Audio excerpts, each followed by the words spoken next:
There is a specific kind of madness that happens when a mother-in-law decides she is more important than the mother. My mother-in-law did not just overstep. She filed for grandparents' rights when our daughter was 4 months old, told a judge I was an unfit mother, and brought witnesses to testify that I was emotionally unstable. She lost. Badly. But the journey to that courtroom destroyed my marriage almost entirely, cost us $12,000 in legal fees, and taught me that some people will burn everything down rather than hear the word no. My name is Claire. I'm 33. My husband Daniel is 34. We have been together for 7 years and married for 3. Our daughter Mia is now 16 months old and has no idea any of this happened. She just knows that her parents love her and that she sleeps safely every night. That is what we fought for. That is what we won. Let me take you back to the beginning, because this story did not start with a courtroom. It started with a gender reveal party. We had a small gathering at our home. 30 people, close friends and family. We did the confetti balloon pop and pink confetti exploded everywhere.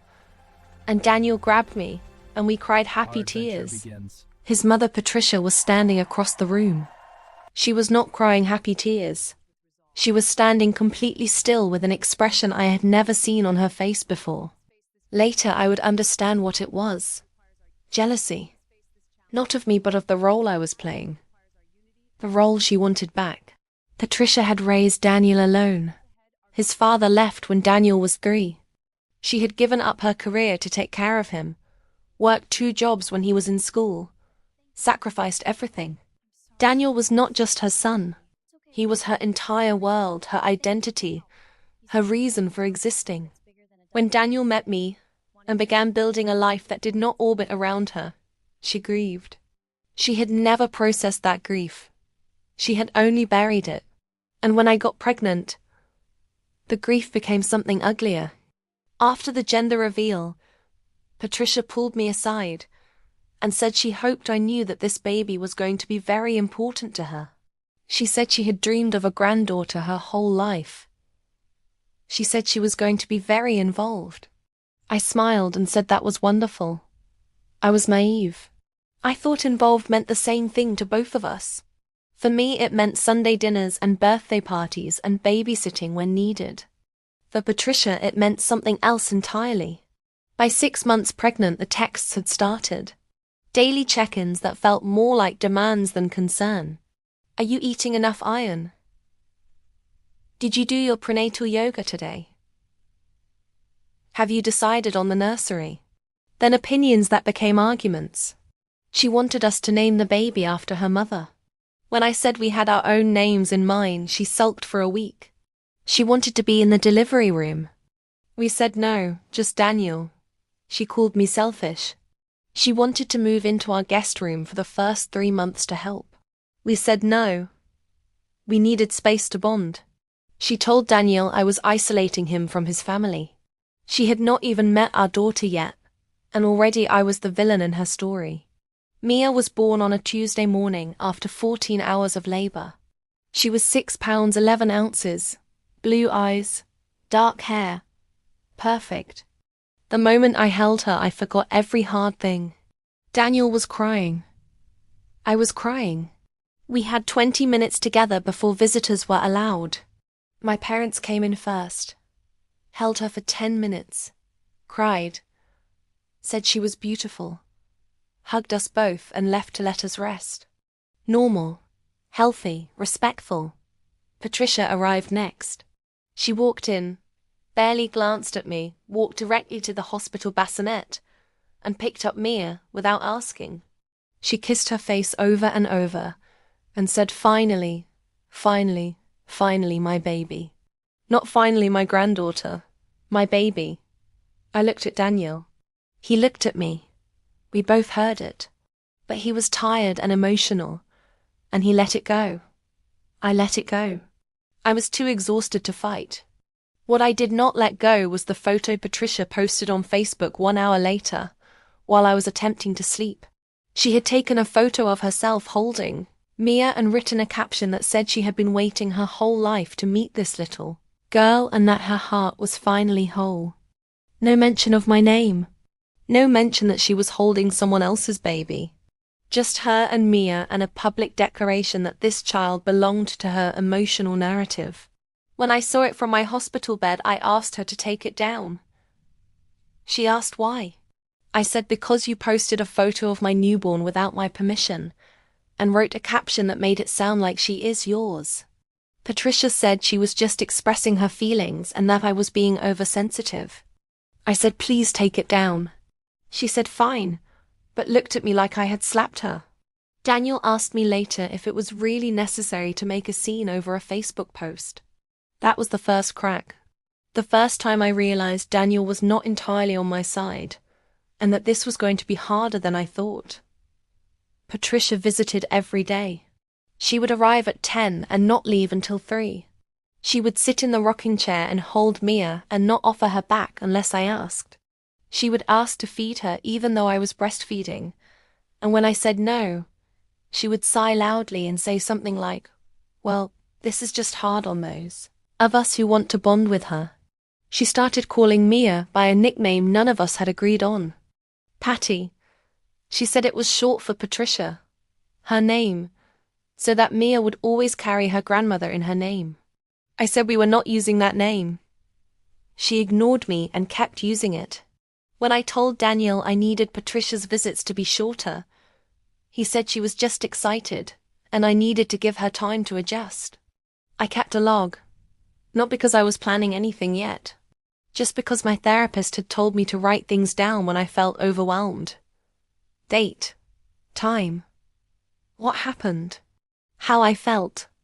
I had no idea those notes would end up in a legal binder. At 3 months we tried to establish a schedule. Tuesdays and 1 weekend day per month. We sent Patricia a message explaining this. She called Daniel and cried for 45 minutes. She said we were punishing her. She said I was the one who had decided this. She said she wanted to speak to Daniel alone without my input. Daniel met her for lunch without telling me. She told him I was controlling, that I was keeping Mia from her, that I was going to destroy their family, that he needed to take back control of his own home. Daniel came home looking troubled and said maybe we were being too strict. That was the second crack. I started recording our conversations with Patricia, not secretly in a legal way, just on my side through texts and emails, so there was a trail. I asked for everything in writing. Every disagreement. Every request. Every accusation. Patricia started sending long emails, pages of grievances. How much she had sacrificed. How unfair we were. How a grandmother had rights. That word, rights, that was the first time she used it.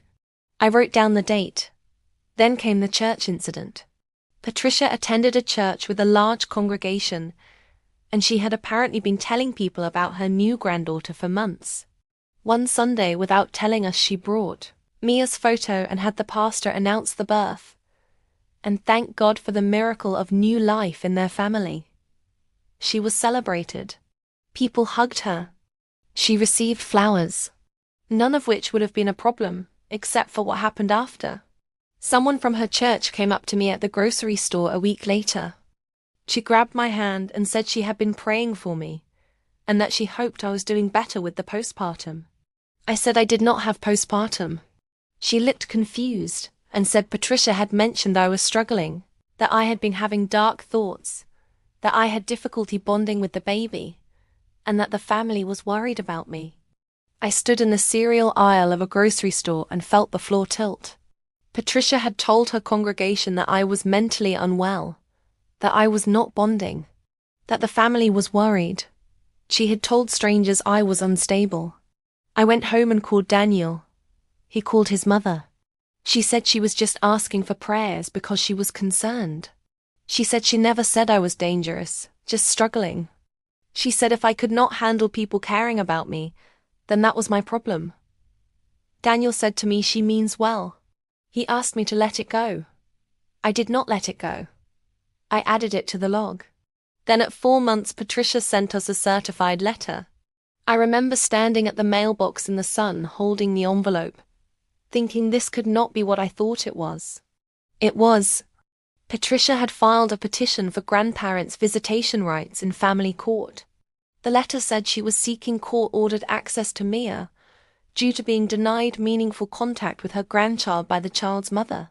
She had gotten a lawyer. She had documented her own version of events. She had prepared a case. I sat on the front step and read it 4 times. Then I went inside and told Daniel. He sat at the kitchen table and put his face in his hands and stayed like that for a long time. Then he looked up and said, "I have to be honest with you. Part of me understands why she did this." I felt something inside me go cold. I said, "Are you saying you support this?" He said, "No. I am saying I understand her pain." I said, "Daniel, she is suing us. She is using a court to force access to our baby." He said, "I know. I know." He called her that night and told her the lawsuit was unacceptable and that she needed to drop it. She refused. She said she had consulted 3 lawyers and she had rights, and she was not going to be erased. She said she would see us in court. We hired a lawyer. Ms. Park was experienced in family law and did not flinch when I showed her the folder. She reviewed everything: the log, the texts, the emails, the church incident, the Facebook post, the certified letter. She said Patricia had a weak case. Grandparents' rights in our state were rarely granted when both parents were present, married, and opposed to the visitation. But she said weak did not mean easy. She said we would need to demonstrate that we had not acted unreasonably, that we had offered access at reasonable levels, and that Patricia had been the one to escalate. We had the receipts. The Tuesday plus 1 weekend offer. Every message where we had proposed access. Every response where Patricia had rejected it as insufficient. Every accusation Patricia had made in writing. At the deposition, Patricia brought a folder of her own. She had written a detailed account of every time she had been refused or felt unwelcome. She had a list of dates where she claimed I had been rude or exclusionary. She had asked 2 women from her church to submit written statements, saying they had observed me behave coldly toward Patricia and that they were concerned about the emotional environment for the child. Her lawyer presented all of this like evidence of a pattern. My lawyer asked Patricia a simple question: "How many times did you visit Mia in her first 4 months?" Patricia said frequently. My lawyer asked her to be specific. Patricia said many times, very many. My lawyer presented our visitor log showing Patricia had visited 41 times in 16 weeks. My lawyer asked if 41 visits in 16 weeks was being denied access. Patricia said it was not enough. My lawyer asked what would be enough. Patricia could not answer. My lawyer asked Patricia to read her own text from the log. The one that said grandmothers have rights too, and if you will not give them to me, a judge will. The one that said I will not be erased. Patricia read them in a quiet voice and looked smaller with every word. My lawyer then asked about the church statements. She asked the women if they had ever visited our home. They had not. She asked if they had ever spent time with Mia. They had not. She asked how they had formed their opinions about the emotional environment. They said through Patricia. My lawyer said, "So your observations are entirely based on what Patricia told you?" They said yes. Their statements were dismissed. The judge was a woman in her 50s with a no-nonsense expression. She reviewed all documents. She listened to both sides. She noted that the parents had allowed 41 visits, had proposed a formal schedule, and had only reduced access after Patricia began making accusations about the mother in public. She noted that the claims of the mother being unstable were unsubstantiated and sourced only from the petitioner. She denied the petition. Completely. No court-ordered visitation. She also said something that I replayed in my head for weeks afterward. She looked at Patricia and said a grandparent's love, while meaningful, does not override parental authority when the parents are fit, present, and acting in the child's best interest. She said Patricia may find the parents' boundaries unreasonable, but a court would not impose grandparents' visits over the objection of married, fit, present parents simply because the grandparent feels entitled to more access. Patricia sat very still. Then she started crying. Not the performance cry she had done in depositions. Something quieter, more real. Like she had finally understood something. Or maybe I imagined that part.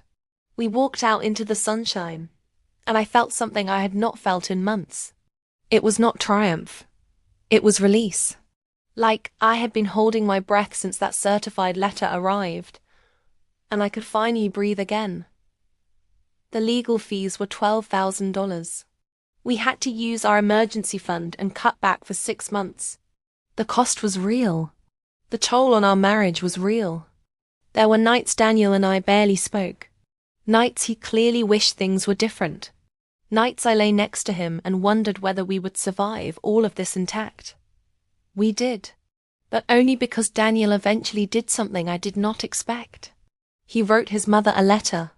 He did not ask my permission.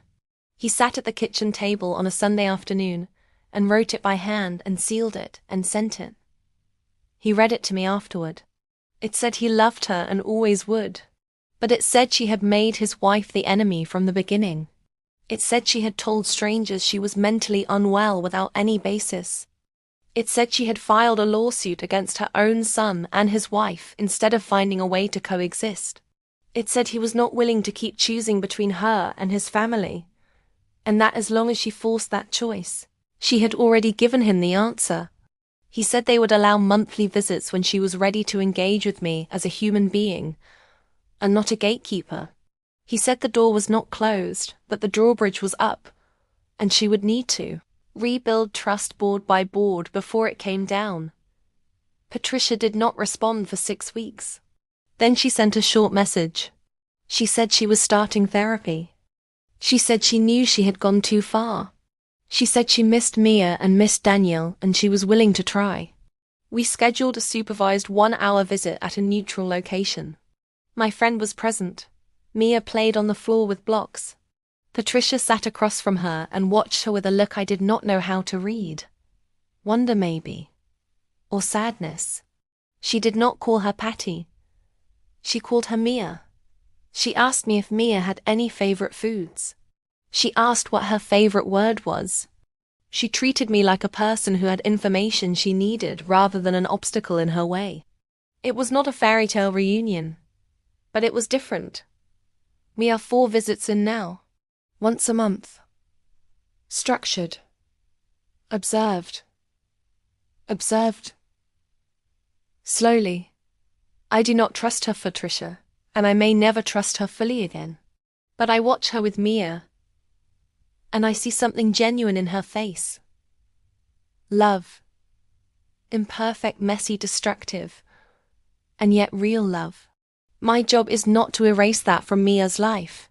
My job is to protect Mia from the damage while leaving room for what might be good. That is the hardest balance I have ever tried to hold. If Patricia files again, we are ready. The binder is still in our filing cabinet. Ms. Park is still in our contacts. The receipts are still organized. We hope we never need them. But we are not naive enough to get rid of them. To every parent reading this who is holding a line with a difficult family member, I want you to know it is not cruel to protect your child. It is not cruel to say no. It is not cruel to document, to log, to consult a lawyer, to go to court if necessary. Boundaries with love are still boundaries. And a grandparent who loves your child but refuses to respect you has not yet learned what love actually requires. Here is my question for you. If your mother-in-law filed for grandparents' rights when your baby was 4 months old, would you fight it in court or try to settle outside? Drop your verdict. NTAYTAESH NA. Tell me in the comments what you would do. What I have not told you yet is everything that happened in the weeks between the deposition and the court date. Because that period was its own war and almost no one knows what we went through during those 3 weeks. When Patricia realized the deposition had not gone her way, she escalated one final time, in a way I never anticipated. She went to my parents. Not Daniel's family, mine. She somehow found my mother's phone number and called her, and told her she was concerned about me. She told my mother that I had been behaving erratically, that I was isolating Daniel, that I had become paranoid and controlling, and that she feared for Mia's well-being. My mother listened. Then my mother called me. I will never forget that call. My mother's voice was careful and measured, and she said she had heard some things and wanted to check in with me. I said, "What did you hear?" She told me. I sat down on the kitchen floor because my legs stopped working. Patricia had gone to my own mother to try to build a case against me. She had tried to turn my own into a witness against me. My mother, to her enormous credit, said Patricia had sounded very agitated and rehearsed, that she had asked questions that felt like she was looking for ammunition, and that my mother had told her she had nothing to say about her own daughter and hung up. My mother then called me to warn me. But the fact that Patricia had escalated to contacting my family meant she was becoming desperate. Our lawyer said desperate people do unpredictable things and that we should document it immediately. I added it to the binder that same day. Patricia also tried a different strategy in the final weeks. She launched what I can only call a reputation campaign. She had been speaking to mutual acquaintances, people who knew both Daniel and me from our neighborhood or from previous social circles. She was telling people her version. The version where she was a grieving, lonely grandmother being viciously kept from her granddaughter by a cold and manipulative daughter-in-law who had brainwashed her son. Some people believed her. We had a couple who had been our friends for 2 years suddenly grow distant. A neighbor who had always been warm began avoiding eye contact. It felt like the ground was shifting. Daniel noticed it too. One day he came home from the gym and said that a man he had known for 5 years had told him he hoped things worked out with his family situation, which meant Patricia had been talking to him too. Daniel called her. She denied having said anything negative. She said she was only asking for prayers. We had heard that phrase before. In the final week before the court date, Patricia sent a long email to Daniel that CC'd her lawyer. In it she said she had prayed deeply about the situation and had come to understand that Mia needed stability. She said she was willing to drop the petition if we agreed in writing to monthly overnight visits, so that she could develop a proper bonded relationship. Her lawyer had framed it as a settlement offer. My lawyer said it was a trap. If we agreed to overnights in writing, we were establishing a precedent that a judge could reference if she ever filed again. We declined. The court date proceeded. The night before the hearing, I did not sleep. I lay in bed listening to Mia breathe through the monitor. 16 weeks old and completely unaware that a room full of adults were preparing to argue over who got to be near her. I kept thinking about the first time I held her, and how simple everything had felt in that moment. Just her and me, and the warmth of her weight, and the certainty that she was mine to protect. Somewhere between that moment, and now a lawsuit had happened. A deposition. $12,000. Estranged friendships. Fractured trust with my husband. A binder of documented betrayals. All because one woman could not hear the word no. In the courtroom, I wore a navy dress that my mother picked out, and I sat very straight, and I kept my face neutral. When Patricia walked in, she glanced at me, and I saw something shift in her expression. Not malice. Something closer to recognition. Like she was seeing me clearly for the first time and realizing I was not the enemy in her story. Just a person who had said no. After the ruling, Patricia's lawyer approached ours and said his client needed a moment. We agreed to wait in the hallway. Patricia came out 5 minutes later. Her lawyer was not with her. She walked toward us, and Daniel stepped forward slightly, instinctively, the way he always does when he is not sure what to protect. Patricia stopped a few feet away. She looked at Daniel, and then she looked at me. She said, "I owe you an apology. Not a big one in a letter. A real one standing here." I looked at her. I did not speak. She said, "I made you the enemy because it was easier than missing my son." She said that was wrong. She said she had spent the drive to the courthouse thinking about what the judge had said, about parental authority and fit parents, and she had realized the judge was right. She said she did not know how to exist at the edges of something that used to be the center of her life. She said losing Daniel's daily presence had never fully healed, and that when Mia arrived, she had felt that wound open up again. She said none of that was my fault, and she knew it even when she was pretending it was. I watched her say all of this. I did not cry. I did not forgive her in that moment. I did not trust her. But I listened. Because whatever happened next, my daughter was going to grow up knowing I had heard her grandmother out rather than shutting the door completely. I said thank you for saying that.